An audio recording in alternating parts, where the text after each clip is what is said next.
G'day. You know I love doing travel videos, but of course in the time of coronavirus there's not much opportunity to travel. So let's do a travel video from somewhere close to home, or more accurately, home itself, Melbourne. And what we're looking at right now here is the Yarra River. It was the source of fresh water that brought Europeans here. Before that, it was the source of water that brought the Wurundjeri people here and the people of the Kulin nations. And this bridge, which I'll tell you about a little bit later, commemorates all the different travellers.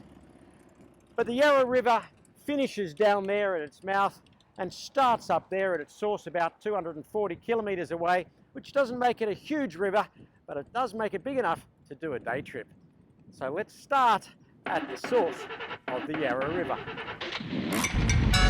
Turn right.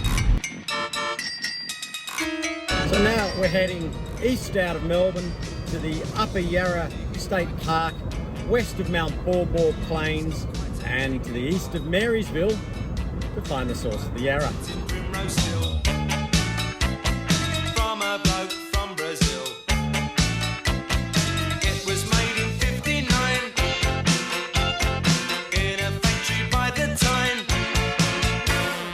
It says Morris on the door, the GPO owned it before. I drive in it for my job, the governor calls me a slob. But I don't. Starting here in this beautiful forest, basically right here in this soggy marshy ground, is the Yarra River that wanders 240 kilometres down to the mouth in Port Phillip Bay, being the river that Melbourne loves to hate. The Yarra actually is a mistranslation of the indigenous yarrow yarrow, which means never-ending flow. And from these marshes up seeps a permanent water supply that now keeps Melbourne in water all year. In fact, up around here, the Upper Yarra National Park, through the reservoirs and dams that have been put on the Yarra River, we now get 70% of Melbourne's drinking water. The other thing that strikes you is here we are, a couple hours drive from a major international city, and we're in this beautiful national park. A zillion tadpoles. Now, you might have some sort of romantic notion that a river starts in a pond like this, and basically I'm standing right where the map indicates as the source of the Yarra. But actually this area around here is a very marshy area, so where exactly the start is will change from day to day, month to month, depending on rainfall. I have a suspicion, but I have no proof, that the park rangers have sort of created this as the symbolic start. And this will do for me, the source of the Yarra River. Magnificent.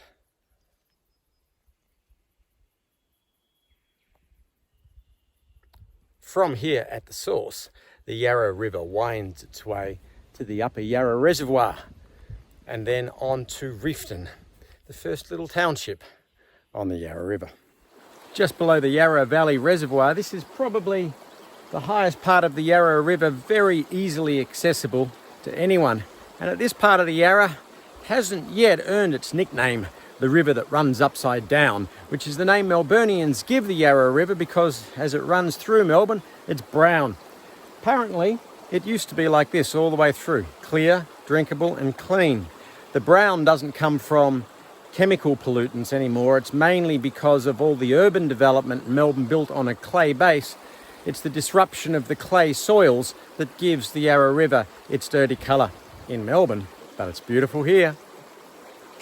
Pretty little picnic spot, bridge over the Yarra at Reefton.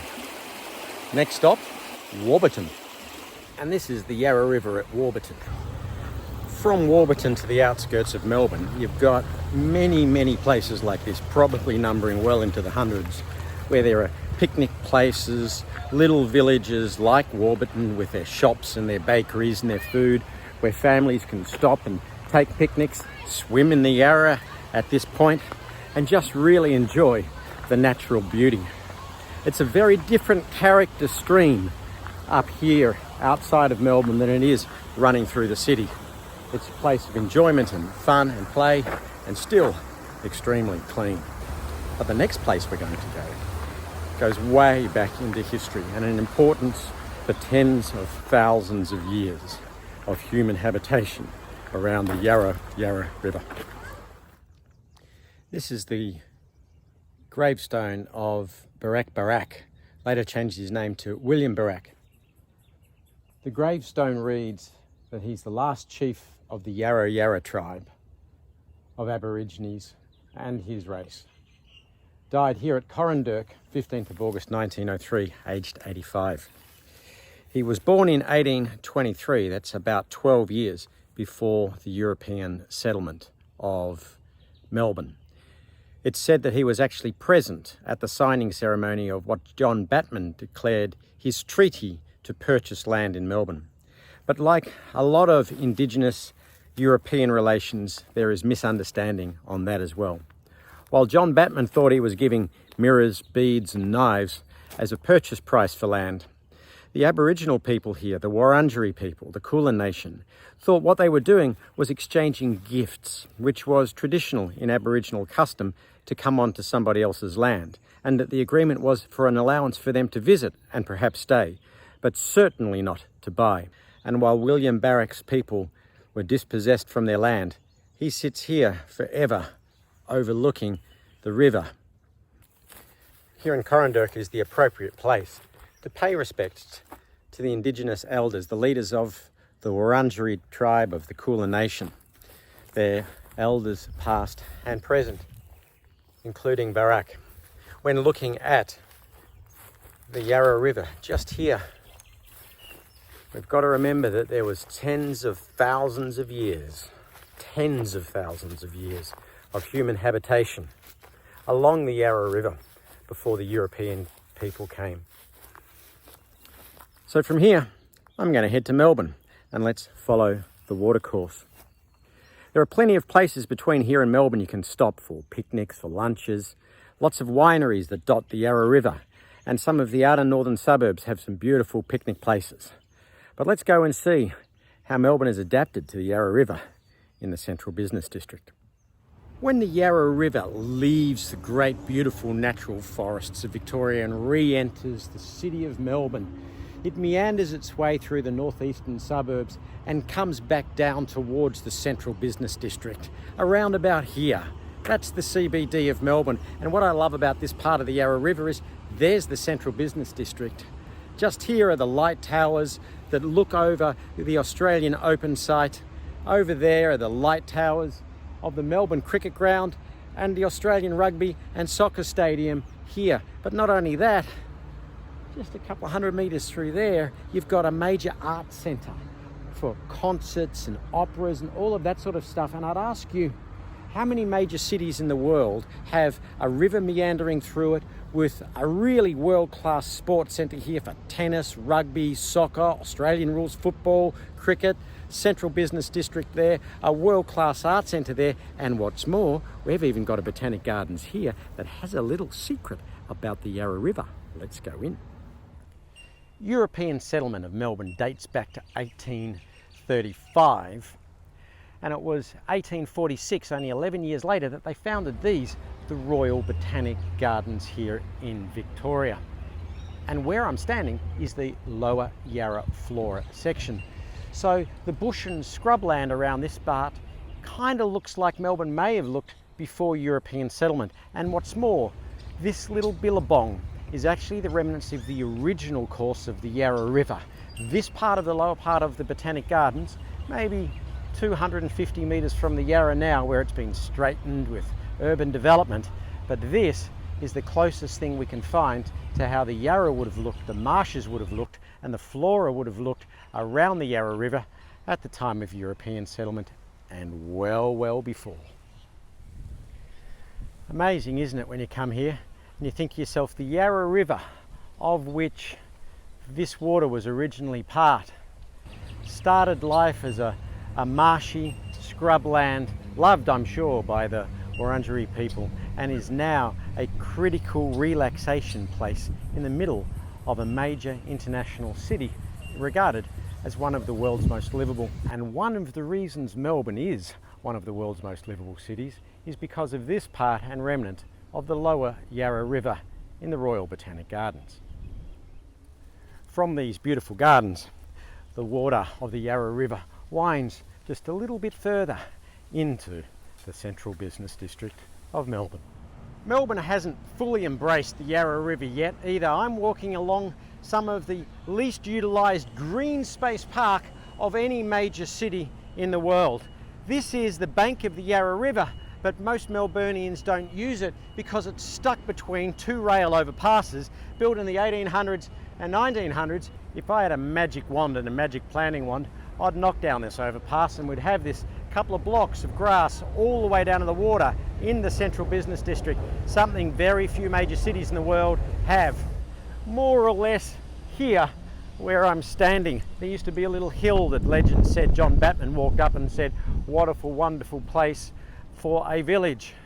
And because that legend is supposedly the founding of, well, European Melbourne, we have the Melbourne flagpole here, and this is the point where every year we celebrate Melbourne Day. What you don't see here is what used to be here until the 1800s, which was a waterfall that went across here.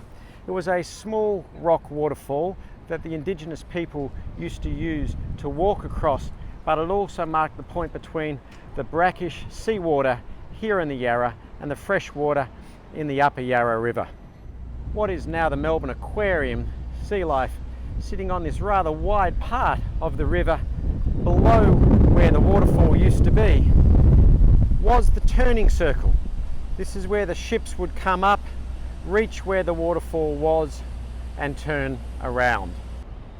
When I was a kid, this whole south bank of the Yarra River was industrial land. The Allen's Sweet Factory was right here, and John Cain, back in the 1980s, decided he was going to absolutely redevelop the city, because the city used to finish on the bank of the river here, and we turned our back on the Yarra River. But now with the development of South Bank, we've certainly fully engaged. And cutting across the Yarra River right in the CBD is an old rail bridge that we now call the Travellers Bridge, because each way along the bridge we have commemorations of the different aspects of the migration and travellers that have helped build what is modern day Melbourne today. Each of these sculptures along the bridge represents a different aspect of the travelling history of Melbourne and the Yarra River, from the indigenous people who travelled to the meeting places here to modern day migrants. It was a way of creating a new sense of travel from what was this railway bridge. When I was a kid, this railway bridge had a railway on it that ran from Flinders Street Station down to South Melbourne. So this probably was the most frequent bridge I travelled across as a kid. And when I look now at how much it's changed from the days of the South Bank being industrial to full of cafes and places of activity and things to do, it's a very different city and a very different embrace of the river we used to hate. And now we move away from the central business district of Melbourne, closer to the mouth of the Yarra River. In fact, to the busiest crossing there is, the Westgate Bridge. More cars travel across the river each day there than anywhere else in Melbourne. But this is a typical Melbourne view, isn't it? Less than 2 kilometres from the central business district, under the busiest road crossing across the river, we have this wetlands that's built. So few people in Melbourne actually come to enjoy this. These wetlands are built deliberately to attract local flora, fauna, and particularly bird life. And in summer, the lake turns pink because of the high saline content in the brackish water. But that's a natural occurring event. And here we are in Williamstown. That's the central business district over there. And that is the mouth of the Yarra River. So from source to mouth in a day, as the sunset is setting over there, reflecting on the water and the CBD. What a great day to have. Source to mouth in a day. Have a good evening.